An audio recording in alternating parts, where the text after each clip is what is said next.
So welcome to the AFT Construction Podcast today, and we are joined by Stephen Glaze, who's VP of Smart Exteriors. So welcome, Stephen. Thank you. Thank you for having me. Well, Stephen has a lot of experience, and we're going to dive into some important questions that all of us are dealing with right now in the market, with COVID, with pricing, lumber hikes. I mean, all these things I know you have good experience on throughout your career, Stephen. So let me ask you this. You're an expert in exterior construction. Um, how has COVID affected sales, marketing, and then of course, just the installation for you right now? So at first, must have been March. We've got the call that, we were like on lockdown, right? And we weren't sure I was actually getting ready to start a large project. I had materials getting ready to be delivered. We weren't really sure what to do. Then it kind of came out that, construction is essential and we were allowed to work, but then I wasn't sure, like, what about the suppliers? Are they going to be at work and will I be able to go get materials if I'm short on a job? And so it took about a week to kind of figure out how we were going to respond. And, everybody was all in. The workers were in, they wanted to do work. The suppliers said, yeah, we'll be here for you. We might be a little shorthanded, or something like that, but we'll definitely be open and get materials. And so we moved forward. And to my surprise, we've had the phone just kept ringing, and we've actually had sales wise, our numbers are better this year than they were last year. So we've done really well. I don't know if it's just people being at home and having time to deal with it and that sort of thing. I think it's not just us. I think it's industry wide. I think everything is up from what I hear. So sales wise, hasn't been an issue. We just move straight forward. Yeah, but let me ask you this, because what's interesting, and without diving into all the specifics, because there's so much to it, but right now, interest rates are low, so a lot of people are remodeling, a lot of people are purchasing, a lot of people maybe aren't taking the vacations they normally do and spending on other ancillary things. So they're in their home, they're like, hey, I want to design my office, I need a quiet space, I'm working from home, I need a gym, whatever it may be, and we're seeing that. But how does that affect you? Because on the exterior side, I mean, how is pricing? I mean, right now, a lot of us are dealing with pricing that's escalating quickly because suppliers have been locked down. Even though for a while, I think we had the same scare where some of our suppliers were like, are we going to get material? Can we keep production moving? Do we have crews that can work through this PPE? So what are you seeing, from your market on things? Are there costs prohibiting things that are on the forefront for you?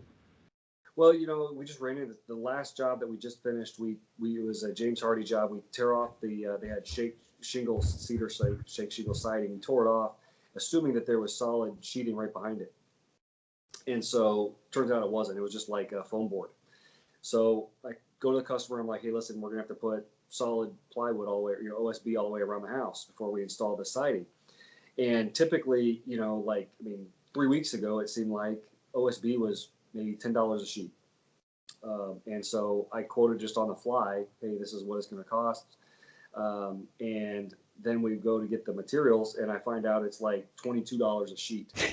Holy crap. I didn't fit that right, because I don't do any markup on some of those things where it's just like, we run into a problem. I just basically time materials, just get through it. I don't try and mark it up. So yeah, I lost money on that deal because it just hits you so quick. And then 4 days later, it was up a couple more dollars. Just things are changing fast on that side of it. So you have to really stay on top of your material costs. The other thing is, we're noticing is just getting the materials, the time frame. If it's not stock item, things that used to take 2 weeks are taking 6 to 8 weeks, especially like with vinyl windows and vinyl siding and some of the accessories. So some of those things are causing me some headaches. So let me ask you, why did you choose to eat that cost? I know this is a very complicated question because a lot of us want to do what's right for our customer, right? But at the same time, your position, it's hard to forecast every little thing that's happening in the market. And I had a contractor reach out to me that builds another part of the country, and he's like, Brad, how are you handling this communication? I mean, we have some big frame jobs we bid 6 months ago, and that number's doubled. I mean, you're talking $100,000 delta. How do we even get in front of the client? So what made the decision there? Was it just, hey, we're trying to help them because it's an unknown, but over time, I mean, as a contractor, you can't continue to absorb, all these costs that are changing. Right. So I hate going back to customer money. I mean, like in the last 10 years, maybe it's happened 5 times. I mean, I hate going back for more money. If it's within a couple $100 or whatever, I just eat it. And so I mean, my margin, I price my jobs, and there's enough margin in it to cover that kind of stuff, so it doesn't really hurt me. I mean, I'm not so tight that that's going to be an issue. And in that case, yeah, I think it was probably about a $300 difference or something. It wasn't huge, so I just ate it. But um, that's the issue. You just have to stay on top of it, because I just don't go back to them. I hate doing it. I price it, I margin correctly, and if it's something small, I just roll with it. Well, I think it's really important. You're alluding to communication, right? You're going to stay in front of with the customer, because it doesn't matter if you're a cost plus contractor. It doesn't matter if you're, a guaranteed maximum price GMP, or maybe even a fixed price. Either way, there's going to be communication that has to be had with the customer, so they're aware of what's upcoming. So in your experience, one of the challenging things when you're doing remodels, or in your situation where you're rebuilding exteriors, a lot of times there's surprises. You may anticipate something's going to go per plan, and you have a good idea to install new substrate and resurface exterior, but then you open it up and it's like, whoa, here's this surprise. So how are you, I guess, prefacing the anticipation of that at pre-construction, in that sales process? So that's really the only thing that, in the times that I've gone back, that's the only thing that has caught me, because when we see everything that we're dealing with. When we take off the siding, the only thing that we're going to run into behind is if there's not solid sheeting, and we know that by code there should be certain stuff there. Um, and so twice I can think of in the last 2 or 3 years that's happened, and both times I just went to the homeowner, just like I did this time, and told him, hey, you know, we it should have been there. It's not there. This is the extra cost. I'm not marking it up. This is my materials. This is my labor. Um, and I think that's why I didn't go back a second time, because then you just kind of look like, okay, you just told me yesterday that the price Yeah. was $50, and now you're telling me it's 2,000. So it's not worth the credibility there. And so I will go back on that. But what I'm talking about is that if we run into we tear off and there was just some extra wood rot or something. I mean, a couple of stuff. You're talking little money, and the larger projects we do, there's enough margin in there to cover. I always put a little something in there to cover unknowns, so I never have to go back to the customer. But if it's larger, like we got to put new plywood all around your house, that's going to be something we got to talk about. And is that a conversation you're typically having up front, even before cut into the wall? Because there's just a lot of unknowns. I mean, how have you learned over time, I guess, experience wise, the proper way to kind of set that expectation up front? Yeah, I do. The way I handle that, most of the time we're going over the existing panel siding. Oh, that's a big thing we do here. But if we're tearing off, I do have that conversation. I let them know, hey, listen, when we tear this off, you should have solid sheeting behind there. Um, I hate to go back. I just tell them, in the last 5 years, I've maybe gone back 3 times for more money, because we didn't see something, and all 3 times it was because when we tore off, there wasn't solid sheeting there, and so if we run into that, this is what it would cost, and I'll put that out there ahead of time, that kind of set that expectation that it's the only thing we can run into, and if we do, it would be this much, and if we don't, then don't worry about it. Yeah, which is important. So how are you managing? I mean, going back to the conversation about COVID, how it's impacting suppliers, how would you recommend for either remodeler, builder, designer who's speccing product? It doesn't matter if it's tile or if it's, certain maybe brass plumbing fixtures. I know that, for example, I won't throw the company on the bus, but there's a company out of California that makes brass fixtures that was delayed. They couldn't do the plating because of COVID. Their factories are shut down. So how that R&D, how many phone calls should we be making as contractors, and how much research should we be doing with our designers to make sure product is readily available and we're not missing that lead time? I think now it's almost a weekly or biweekly basis. I mean, I'm checking in with my distributors at least once a week on different materials, and they're letting me know, hey, if there's something that they know me and they know the type of materials that I'm buying, and if they're like I had a guy tell me, my vendor called me the other day and said, hey, on shutters, we're having a hard time getting them. They're like 8 weeks out. I can get you the siding, I can get you the trim, I can get everything else, but if you need any shutters, add some time. And so just, but I'm continually talking to my vendors on a weekly basis. looking for updates as they're finding out that, hey, this was 2 weeks, now it's 4 weeks. Maybe even with another customer on another job, they found this out. I want to know about it so I can, make adjustments. I think that's really important. It's funny, when I was speaking with this other contractor, we're networking, and he made the point. He said, Brad, and he's great. He's being fully transparent. He's like, the mistake I made is that typically we'll have, even on a cost plus with the customer, we say, hey, look, our framing number, let's just going to say is 100,000. We're going to have a 10% contingency in there. So even though in our budget it's 100,000, we're going to have a 10 grand variance, because lumber does fluctuate, right? It's going to move, and we can only hold it for 30 days. But he's like, what happened was this stuff was moving, and I wasn't really tracking it. I didn't realize how far it's gotten. It's gone, at 50% in some cases. So the issue is now we're talking about these big deltas. And he's like, the mistake I made, I wasn't calling my suppliers and vendors. And that's a quick call to repentance, right? That I need to start doing that and make that time in my schedule to call, because that's where the clients can have some sticker shock. And if we're not doing that, and the problem is now, I'm sure you're dealing with, one of the problems we have is not only are they not holding it for 30 days, they're not holding it for 10 days. And then the lumber we're getting is like crooked. It's not even that great.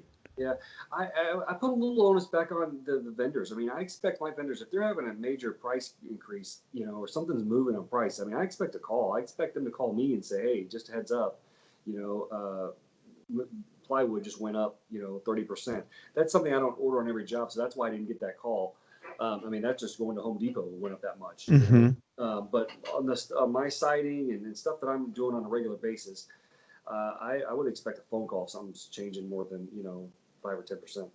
Well, I love that you brought that up, because are a lot of vendors that listen to the podcast and that I network with. And one of the questions, a lot of them come in trying to earn our business, and other designers in town and architects and builders, right? And they always say, well, how can we be more value, right, to the end user, which is you purchasing or speccing my product? And I think you hit that on the head, is communication. I mean, if we have vendors that are sitting there saying, okay, Steven, okay, Brad, we're seeing some major increases, some major delays. Get on the phone, let everyone know who's purchasing, and give them a heads up. Right. That's exactly right. And what are some other things they could do, from a vendor side, if you're looking from their perspective, what are other things that they could do to help, strengthen that relationship with us as a client? I think that we do a fair amount of James Hardie siding, and they seem to be the gold standard as far as, I mean, those guys, they're reps. I mean, they're there to help me with anything I need growing my business. I mean, they sell siding, but I mean, they're almost like business consultants. I mean, I can call those guys and say, hey, I'm having an issue with a CRM. What do you recommend? And they've done the research and they know guys, or they'll reach out to other, other companies like mine, but in other parts of the country, and say, hey, what do you do that are successful? Say, hey, what are you doing that's working with it? If any problem I have, I can call my James Hardie rep, and they'll figure it out. They'll find an answer. They'll ask somebody in another market, that's dealt with that issue, and find an answer for me. So I think just being a resource, for these companies that, helping them solve problems. I mean, in their business, not necessarily even with their product, but I mean, I come across, if I have a design issue, software, estimating software, things like this, they're just a great resource, and that means a lot to me. They've helped me a lot. And so I think to me, it would be the gold standard, as far as running somebody's businesses, just help them grow their business. That's what everybody wants to do, is grow their business.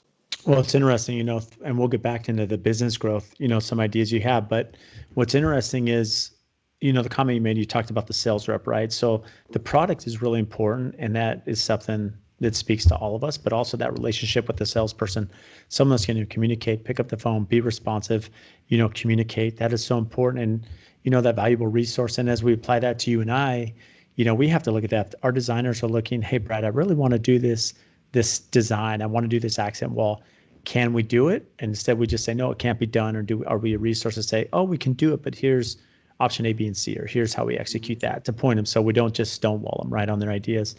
And so from your side, Stephen, as we go through the market conditions, right? I mean, right now the economy is good for us in construction, which is kind of odd based on COVID and so many industries being hit, the restaurant, travel, airline. I mean, there's some major issues, I think, on the horizon that'll impact us all globally at some point. So, but construction is a cycle. It goes up and down. Design goes up and down.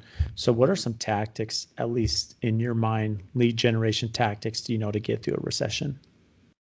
I think that what I've been doing for the last year or so is focusing more on the long game and just positioning myself as the expert in our market when it comes to exterior home improvements. And I do that by, we wrote a book on siding and had it published on Amazon. We doing these podcasts, just really focusing, and we do a lot online. When there's not, and I think that helped us too. I mean, when there's not trade shows and there's not these things, you do the organic stuff. And I mean, if we got into a super bad spot, okay, and we quit spending on advertising, it would take a little bit for that stuff to kind of start to fade a little bit, because we've done all this work and it's all organic. I mean, the stuff's still out there. It's not going away. All of the articles that we write, all of the blog posts, all of the, pictures we put on there, the before and afters, all that's all just marketing and organic stuff. I could shut off what I do and I'd still have a lot out there. And I think that's what gets you through the tough times. And allows you to survive if you're just, if you're dependent on like trade shows and AdWords and stuff like that you have to spend money today and to get a result. I think you're at risk. No, I love that you share that, because essentially what you're saying is, yes, there is value in trade shows. There's value maybe in print media, value in Google AdWords and some of the SEO content that's out there. But, let's be honest, in a recession, maybe we don't have the budget or funds to maybe double down on those expenses.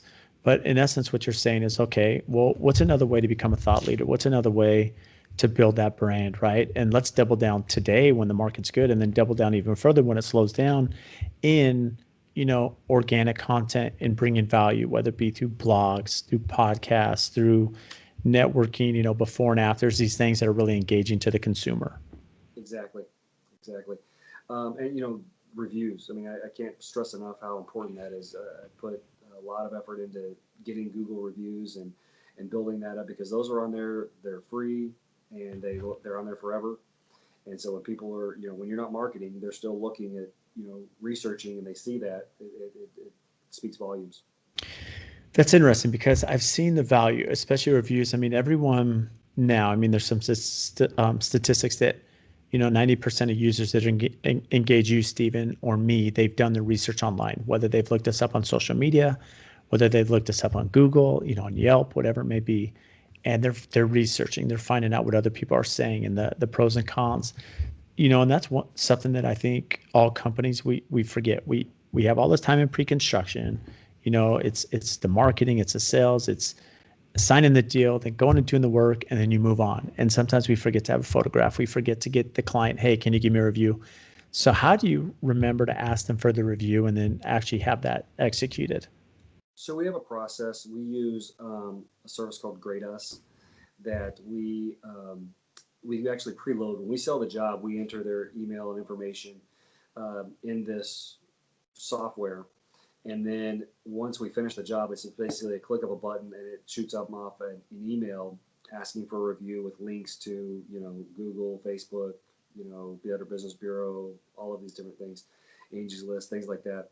And then it sends out 3 emails. So it'll send out an initial one. If they don't get a response, then I think a couple days later they get a second email. And then if they don't respond, a week later they get the final third email asking for it. So, but that's all automated. So we don't have to worry about that. The other thing we do is right when we start the job, we order some brownies and have them delivered. So they usually get there by the time the job is ending up. And just as a thank you for choosing us and trying to put another good taste in their mouth, I guess.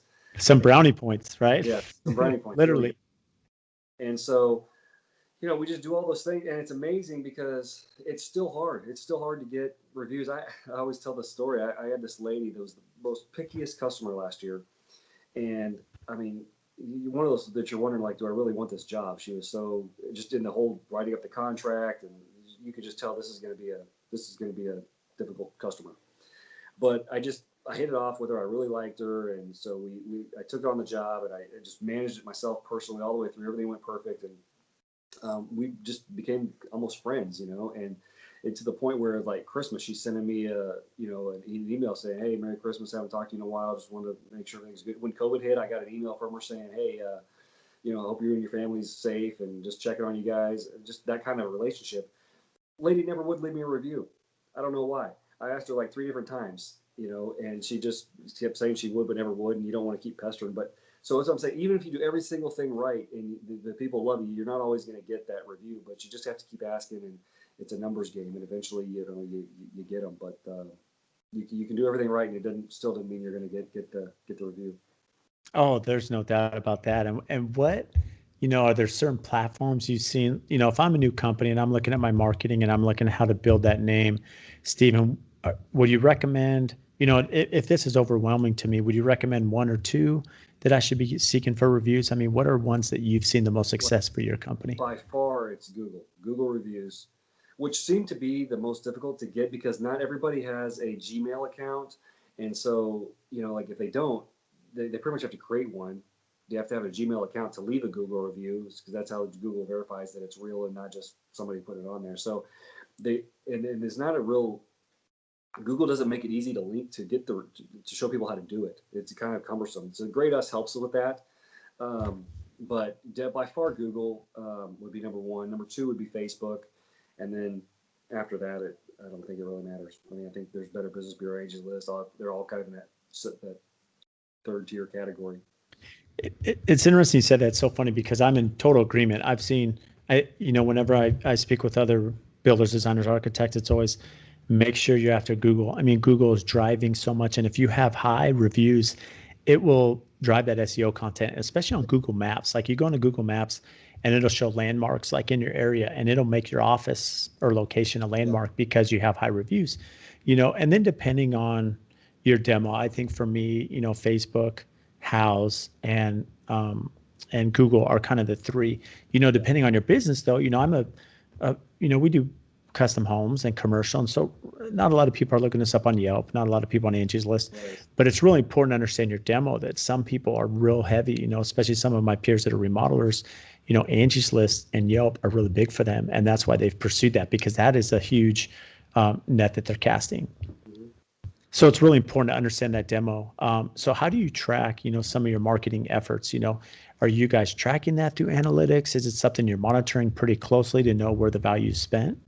Yeah, we are. We use call tracking numbers for all different, ads, both Google ads, organic stuff that we do, and so we track all that. Yeah, through analytics. In fact, that was a big. I thought 2 years ago that I was actually crediting more to AdWords than what was really coming from AdWords before I started tracking, and I realized that I was getting, about more of it was coming from organic than what I had, given credit to. And it caused me to change my focus a little bit. And that's, about a year ago, I started, okay, well, you know what, maybe I should do less AdWords and focus more on the SEO and grow that because I'm getting a pretty good return on that. And so, yeah, we definitely track it and we follow the numbers and go that way. I love that you said that. So how are you tracking it? Are you like when someone calls you, if I'm just, hey, Brad, I'm calling you, Steven, I have this project. Are you interested? Are you asking me where I found you? I mean, how are you tracking that? Yeah, we're doing that, but no, what we're really going by is Google Analytics. So if they fill out a form on my webpage, it tells me what link they hit to get there. So if it was like an AdWords, it would come up and say that lead was from AdWords. If it was just organic website, it would be organic. Like it's all tracked through analytics on my website with Google Analytics, and then also with Market Sharp, we use a software program that helps us with all of this. And so it's kind of sophisticated, but it really helps. I love that you're doing that. Go ahead. What was that? And we use tracking numbers as well. So if they're calling in, I get a report that says, what number they called, where that means it was AdWords. That means it was in different places that we place ads, on mailers or side of a truck or whatever. We could tell where it came from. Oh, that's such good advice because, for me, what I found very similar, when I first started running our company and focusing on marketing, I wasn't asking those questions. And I've learned over time, especially in the last few years, as those leads come in, I really try to identify either as you're doing automation or if they're just calling me or DMing me on Instagram, I track where those are coming so I know where to spend my time. And I think that's really important for anyone listening is understand that metric, right? Understand those analytics that if you know where the leads are coming, you can now focus your lead generation on those items. And going back to it, Stephen, I mean, you've been in the industry, you have a ton of experience, especially in marketing. You know, how have you seen just the marketing industry change, and what builders, how quickly we should be moving today as opposed to 10 years ago with certain things that are out there?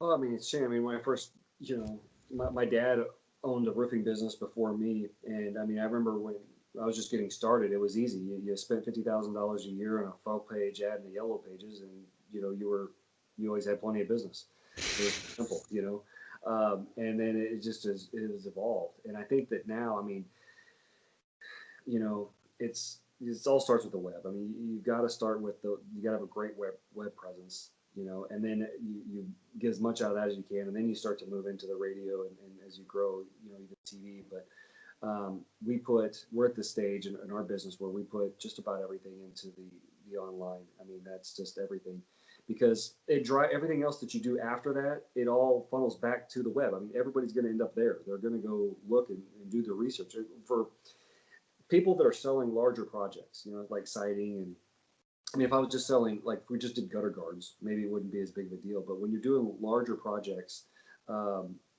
people do more research. The bigger the project, the more research they do. And I think that all that research is done online, and it's not just your website, but it's also, like you said earlier, what people say about you, and what other, all these other places where they can find information about your company. And so we just invest a lot in that. I feel like, I mean, we're in an early stage in our business. I mean, this business that, I have Smart Exteriors, about 5 years in business. And so we still feel like we're really building that foundation, but it all starts with the online presence and reputation management and building that brand. And then it makes everything else that much more successful and easier. So what advice would you give, especially as you're building your, Smart Exteriors, and you've seen the growth and you've seen all the organic reach as you're working through these platforms? If I'm someone that's maybe a little bit more private, or I don't want to share all my secrets, or I don't want to be on a public profile, what would you say to someone that has that mentality, or maybe correct them or say, hey, you better focus on a few things because you're going to miss the mark here in the future? My wife is very much that person. She's like scared to death that my competition is going to find out everything we're doing, and then do it. And she's like, you tell everybody everything, you're just like an open book. And, my philosophy is, by the time they figure it out, I'm on to the next thing. Yeah. Like they're always playing catch up.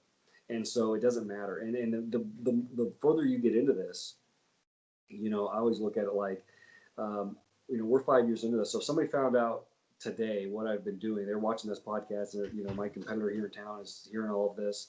He's going to start today. Well, I've got a 5-year head start. He's going to have to be committed to consistently doing exactly what I say for the next 5 years to get to where I am today.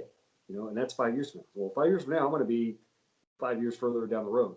So they just can't do it. It just doesn't work. So I don't have any fear of that at all. I don't think anybody really should.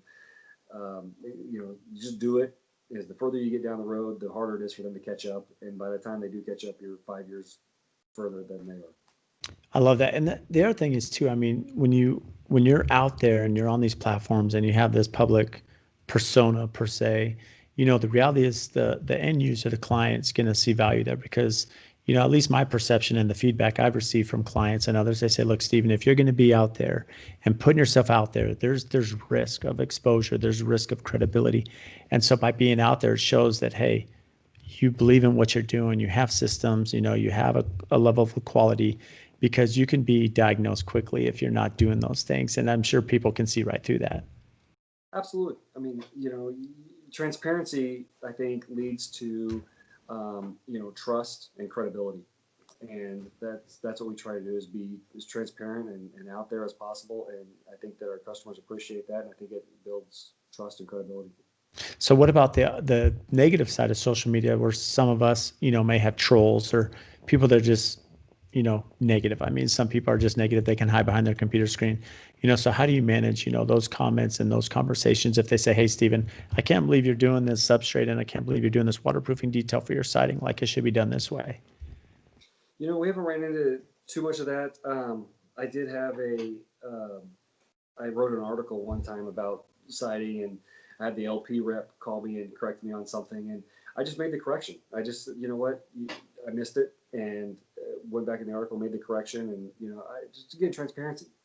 It's like just be transparent, and I haven't ran into too much of that though. It's an issue, so I try to be as open and honest and transparent as possible, and we'll deal with it. Yeah, which is good advice.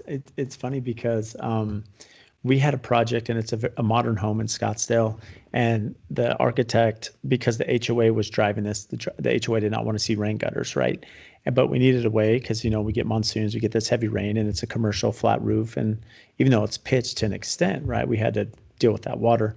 So he came up with a detail with these integrated roof gutters, and I remember I'd put it on LinkedIn and Instagram, and there were a lot of people on LinkedIn that came after me, and they're like, Brad, don't do it. Like, you're going to have so many issues with that integrated, gutter. I've seen this fail over time because the original detail we had was going to fail. And what's interesting is, to your point, I could have, with your LP rep, is I looked at this and I could have taken a personal, like, don't tell me what to do. I'm out here, I'm trying to figure this out. But they actually gave some really kind advice, and some of them said, hey, Brad, maybe look at doing it this way. Do this because then it won't fail. And it actually, I would say, saved, because we weren't comfortable with that detail. But now with this other information, we met the roofer, and he's like, I feel comfortable that we can warranty this and not have issues. Yeah, I mean, that's the way I look at it. Is I don't claim to be no, I don't know everything. And things change all the time, and so I'm always open to learning. I'm always open to hey, this changed, and this is I mean, even with James Hardy siding, I mean, the way that they recommended installing it just 3 years ago, with the way they do the butt joints and seams and things, it has changed. And it used to be caulking. Now it's you don't caulk it, you flash it, and things change. And so I'm open. I'm humility. It's just I'm trying to find the best answer for my customers and anybody who's listening. And if I hear new information that changes my opinion, or I think is a better way, I'm more than happy to share it and go on. And I believe that the positive side about social media, and why I'm a big proponent of it, is to this point in this conversation, Stephen, that I've seen, especially in construction, right? We're pretty archaic. We're pretty that dinosaur mentality that I've been doing it this way for 30 years. This is how we do it, and it's my way or the highway. And that's kind of been, and a lot of contractors don't share. But then social media kind of exposed everyone in a sense that, yeah, I need to look how people are doing their flashing and window detail, in New York or in Oregon, even though I'm in Phoenix, right? How can I better that? And so there's a lot of information that, as you're putting it out there, like you are, Stephen, as a thought leader, it allows, okay, this is how Stephen's doing it. It's built his brand. Smart Exteriors is doing it this way. Now I can apply that, and that can help me be a better, GC. That's how I mean, being open minded, that's how you learn. That's how you get to become an expert. And it is by listening to other people's opinions, and maybe 4 or 5 different people, and never conflicting. And then you kind of decide, what, I've heard from these different people, and this is the best way I think to do it. But, if you're not open and listening and constantly learning and seeing new things and open to criticism, things like that, you're not going to be able to share the latest and newest information and have the best ideas. You've gotta be open and to hearing that stuff. That's great. And we touched on this a little bit, Stephen, in the conversation. We talked about, or at least you did, about the importance of diversify your marketing, right? Don't put it all in one basket. Understand, how you can utilize blogs, how you can utilize your website and social media platforms. And now you have author on your resume, right? So, what inspired you to write your own book, consulting homeowners, with their own personal guide for siding? Where did that come from, and how have you seen the benefit, for providing that great advice to the end client? It goes along with there's it's just my idea with marketing is there's so much that we do good a lot of times, like there may be an old house that like I'll give you an example. Last year we had a guy that he bought his childhood home and then wanted to refurbish it and update it. And it was like this great story, and it was a great project. And I was like, it's just a perfect example of, if you don't capture that and share it, then it's as if it didn't happen. And the same thing with like positive experiences. When you do a job for somebody and they absolutely love it, if you don't capture that in a review and broadcast it, it's almost as if it didn't happen. Because I mean, the only person to know about it is them and maybe 2 or 3 people that they told. But if you can capture it and market it, that to me, that's what marketing is. It's just basically sharing all the good things that you do, and sharing with the world. And I know a lot about siding because, honestly, one of the guys that was one of my installers, this guy was like 63 years old. He'd been doing siding since he was, 20s. They had like 40 years doing siding, and he was like an encyclopedia. And so I just was constantly talking to him about the different types of sidings that are out there. And then I would take what he told me, and I would go and talk to the different manufacturers, and I just started really getting into this. And so I all of a sudden I had a fair amount of knowledge about all the different siding products, but I was like, if I don't put it out there, if you don't capture that and put it out there in a way that, people know that you have that information and people know that you have this knowledge, then it's as if you don't have it. The only people that would know would be the person sitting right in front of you. And so that's what inspired me to kind of let's capture that and let's put it in writing and let's put it out there. And so that's where I did that, and that's what I'm trying to do with like having these podcasts is just market the fact that there are a lot of things that I know and a lot of experience that I've gained over the years of being in the industry, and put it out there. And to me, that's what marketing is. So have you ever had any clients come back and say, Stephen, I read your book and it's great advice, and I want to use this product because you recommended it? It was the very first time was this year. It was, which is like literally I just put the book out this year, but so it was. I went out to a house. It was actually a large project, and the lady said that we read your book, and she goes, "This is before I do the first appointment where I'm just gathering information. I didn't give a price or anything." And she said, "Don't worry, we're going to use you. We read your book. We're going to take your advice." And she's like, "Just let us know, how much it's going to cost and when you can get started." And I thought, wow, that was powerful. That was a great decision. And it turned out, so I got that job. Uh, got the neighbor across the street from that job. Then I got his brother. Those are probably the three largest jobs I've done this year, all from just that book. And so it is powerful. It is powerful. Well, I love that example because it really gives everyone listening that understanding, because the question's always asked, like, Stephen, why do you spend so much time on social media, on marketing, on branding, writing a book, right? That takes time. Same thing for me. Like, Brad, why are you doing this? The podcast, what's the end game? And what they don't realize is that what ends up happening is, we're all trying to better our company, better our brand, better our knowledge of the industry.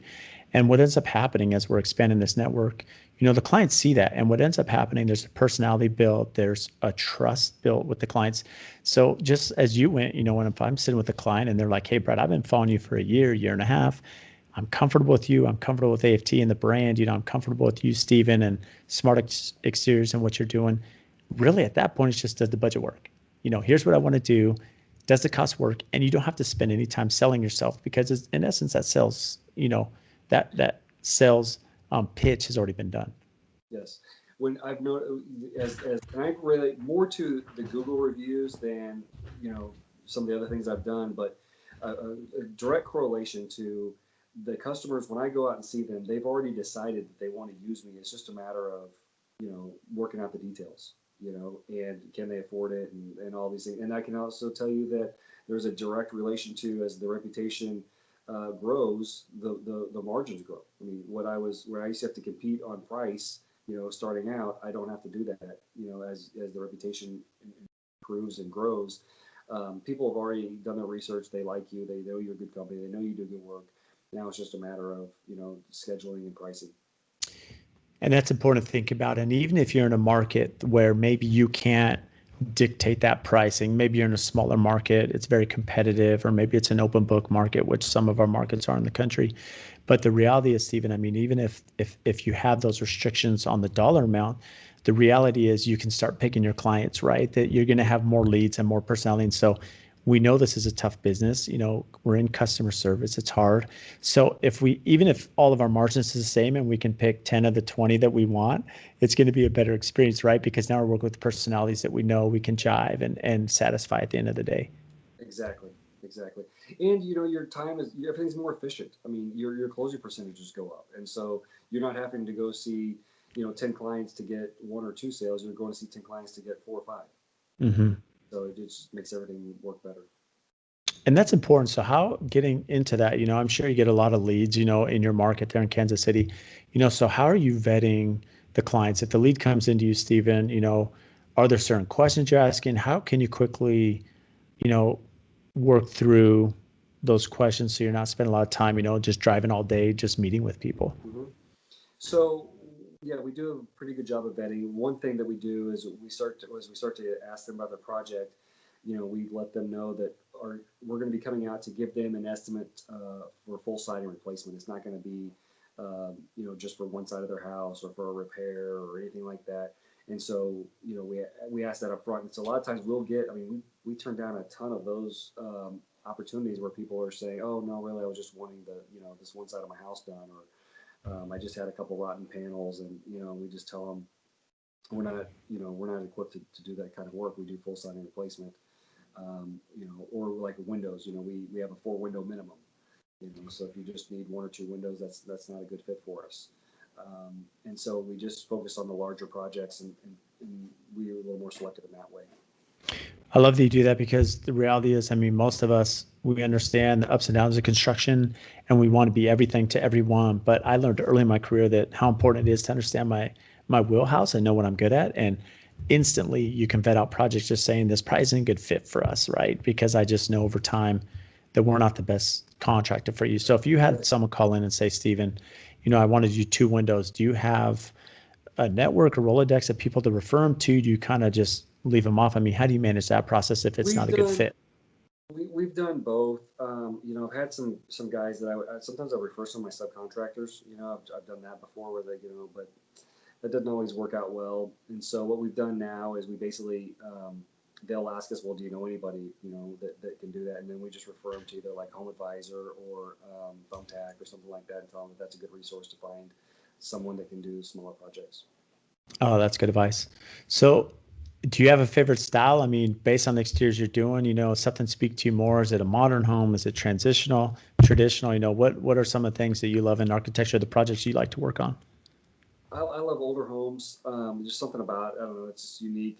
We did one last year. It was like a 100-year-old house, and we tore it off and we put James Hardy shingles on there all over the whole house. A lot of times, we do a lot of them where we put the shingles as an accent, because they're kind of like the materials alone are double what like lap siding would be.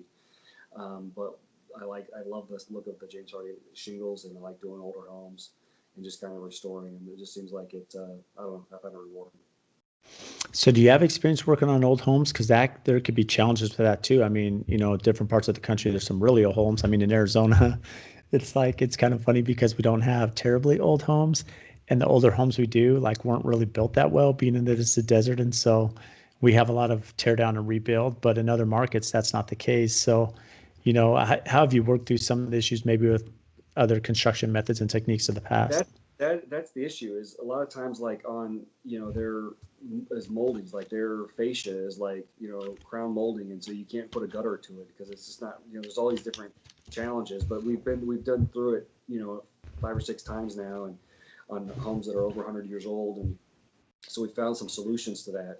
And sometimes we can't use a material that is maintenance free or life, like PVC or vinyl, or sometimes we have to use wood and we have to have it custom made, and then it has to just be painted. But and a lot of those historical homes, they're in historical neighborhoods, and they require that you use materials that were available at that time, and so they get you out of some of the newer stuff. But we enjoy it. I just find it challenging and rewarding.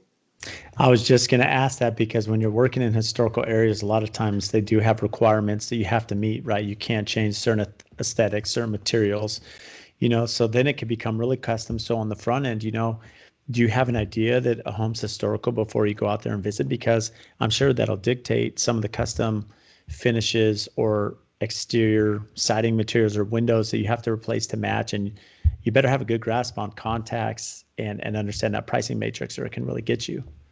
Yeah, so we typically do. Sometimes we can tell by the neighborhood, but a lot of times, we ask if it's in question. We're asking the homeowner, when was this home built? Is this in a historical neighborhood? We've done others. There was one that we did. It was a home that was over 100 years old, but it wasn't deemed a historical neighborhood, and so we were actually able to use any material we could. So we used, some AZEK crown molding and PVC stuff, and it was pretty cool. But sometimes we can't, but we always ask. I mean, even if it's a newer home, you got to ask about the HOA. They have, all kinds of requirements, and sometimes you can't do colors and materials in different neighborhoods. So we always have to research all of that on every job, regardless of the age. It's funny because how that applies to me is very similar. We have HOAs pretty much everywhere, and we have to understand every community is different on work hours. Even in the Yeah. summer, it's 110 degrees here in Phoenix. And so my subs want to, my framers especially and roofers want to get out at 5 a.m. But some HOAs say you can't start till 7 a.m., which really changes our workday. I can't have them out there till 3 in the afternoon because it's too hot and they can dehydrate. So we have to really factor in time of year and scheduling and figure out the CCNRs that go along with it. Yeah, there's a lot goes to that. I mean, it's even where you can place dumpsters. Like you said, what time you can start and what time you have to finish too. A lot of them, the guys like to work till dark, but sometimes you have to be out of there by 5 o'clock. Yeah, and sometimes you can't work weekends. And it's funny, I have a community. We have a home we're finishing up. And when I've brought other builders through, I tell them, well, the HOA requires that the homeowner has 3 fountains. And they always look at me like, what? Like 3 fountains, water fountains? I said, yeah. So we have a water feature here at the front door. We have one off the master suite. And then we have one in the backyard. And it blows their mind. And I'm like, well, these are the details you need to understand, because if you haven't priced in 3 fountains, that can come get you if the architect's unfamiliar with it. Those are little things that we have to do our research. Yes. So, Stephen, when it comes to like rain screens, explain, there's probably a lot of our listeners that have heard the term rain screen. They don't know what that is or what that means. So talk about that, what a rain screen is and, one that you'd recommend. Yeah. So in this part of the country, we have a lot of trees and they shed leaves and they clog gutters.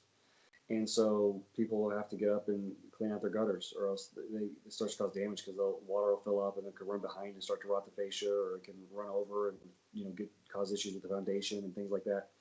So there are 2 main types. I mean, there's basically a what they call a reverse curve technology, where it relies on surface tension. So the water will hold to it as it kind of curve around and go into the gutter, and the debris will jump off as it hits that edge. And those prior to maybe 5-6 years ago were by far the most popular and kind of what everyone was doing, but they have their own set of issues. I mean, small debris still gets in there and they clog up. Wasps can get in there and build nests anytime there's any sort of opening. So then the other kind is a screen, like a mesh. And what you find most at most gutter companies are wanting to install, or if you go to Home Depot, or they've got larger holes. I mean, the holes are, maybe just a little bit smaller than a dime. So debris can still get stuck in the holes. And those are kind of the worst kind, because now you got to get up and clean out your gutter guards instead of cleaning out your gutters. And what's the point? Right? So we found about 6 years ago a micro mesh screen. I mean, this is, it's like, I'd say about the size of a window screen as far as the holes on it, but it's made out of a surgical grade stainless steel. So it doesn't clog. It doesn't, get weathered or break or tear over time. Nothing grows on it. Nothing, the sun's not going to damage it, things like that. And it's made by Armor Guard, and it's called the Armor Guard. It's made by All Weather Armor. The screen is actually called Armor Guard, and it's housed in a extruded aluminum heavy duty frame, and it's got a surgical grade stainless steel micro mesh on it. I mean, it's by far the best product I've ever seen, and that's what we sell. And it works. We really, I mean, for the last 8 years we've been installing it, and not had any issue whatsoever. Which is huge, because I'd imagine, there's a price difference as you're sitting down with the customer and you say, okay, we have option A, B, and C, but it's an easy sell when you look at, okay, there's a little bit more cost, but here's the value, right, for you. Yeah. And I mean, when we show amazing, we're the only ones really in this market that sell that product. And when we show it to people, it just makes sense. They're just like, wow, I didn't know this was available. And once they see it, they're like, yeah, I see where this would solve the issues that I'm having or that my neighbors are having with theirs. And so it works. But yeah, the micro mesh technology is definitely going to be the future of that rain screen.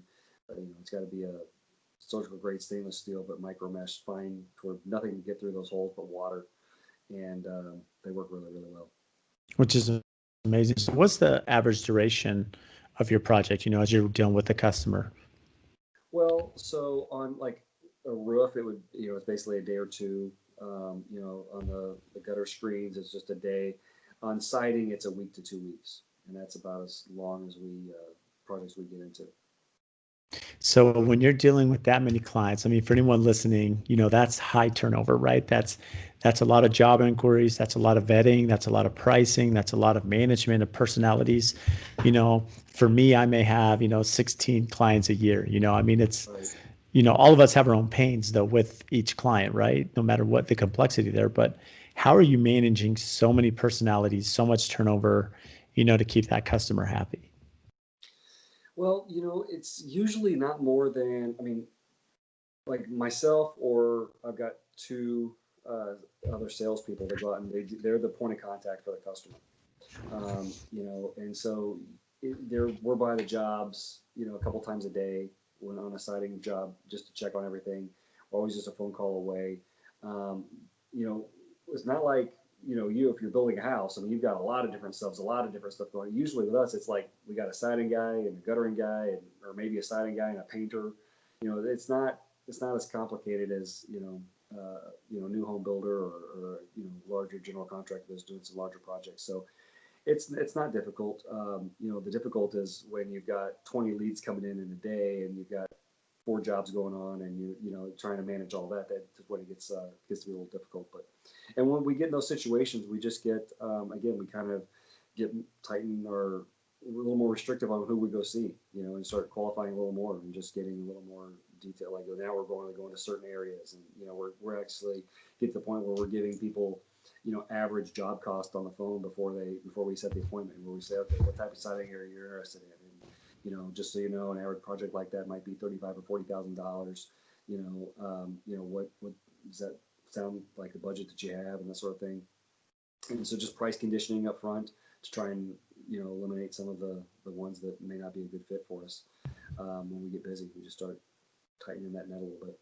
I love that because it's really important that, that you have a database and understanding of your pricing, because that does allow you to be more successful, and it allows better communication with the client. Because, I look at it, client will call me and say, "Hey, Brad, well, what's your price per square foot?" And, it's always a misleading question, because I've used this analogy. It's like, how much does it cost for a bag of groceries, right? It's like there Right. could be so many things in it. But when you look at it, there are some quick questions to ask. If they don't want to give me their budget, I can say, well, is it a hillside build? Is it modern architecture? Is it transition? I can, how much stones on the exterior? There's just some things in my mind where I could give them a range and say, you're probably going to be X dollars a square foot. And it quickly, they may say, okay, that's fine. That's kind of what I was thinking. Or they may say, oh, that's like double the price. And then you can quickly say, yeah, this may not be a good fit because there's that unrealistic. And, from your side, Stephen, when you have, and I'm not sure your process. I know that a lot of customers, they may sit down with you and they have a relationship with you, Stephen, and say, I've read your book, or we have this relationship. Do you handle that communication all the way through, or are you turning that over to like a project manager or foreman that's running the job, after you've sold it? No, I handle all the way through. Each salesperson handles it all the way through. So from the time we meet for the first estimate until we collect the final payment, we're the point of contact. I love that. And I think there's some consistency there. I think that provides value for the client where they have one person to contact. They have a trust with you, and now they know you're managing, and it makes it easier. It's just up to you now to manage your day, right? With Right. all the upcoming sales plus everything ongoing. Yep. So from your perspective, looking forward, what is your outlook on the home improvement industry, with COVID, with everything else? I mean, how optimistic are you, and what do you see, being the future for us? I honestly think next year I anticipate taking a step back. I think that things are going to be sales are going to be down just a little bit. I don't know about. I mean, I hope to get a bigger piece of the pie, but I think the pie is going to shrink a little bit. Just because I mean this COVID thing has lasted longer than when we were like when we 4 months into 2 weeks to flatten the curve type thing. And Yeah. it's it's extended. And I know people that we're working from home, and I know people that have good jobs that have gotten, laid off now, and like, whereas they weren't worried about it 3 months ago. They're like, yeah, this will be over in a couple months, and it's no big deal.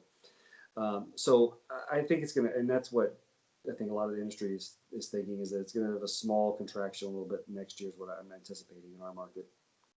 But I think overall it'll continue to grow. You know, we've got a good market. We've got a lot of houses that, I mean, I always say that new construction builders keep us remodelers in business, and they've been building a lot of houses. So it's, they don't always use the best products, and they take a lot of shortcuts, and, there's always going to be a market. And so I think you just have to compete for that pie. Whether the pie grows or shrinks, you're just competing inside that to try and get a bigger piece to keep your numbers where they need to be. But Yeah, which is really smart. Just to forecast that, batten down the hatch, if you will, to understand your costs and savings to make sure that you're there to cover anything that may come upon us. And what are you seeing as trends coming up, at least in your market? Is solar power pretty prevalent out there in Kansas City? Do you deal with that at all with, roof installs? We don't, and it's not. I mean, it's there, but it's not a major issue player. I think right now, so I don't really see that. I see on the siding side of things, there are some composite sidings like basically PVC siding that is, it's coming. It started on the, up in New Jersey is really big on the East Coast, Hmm.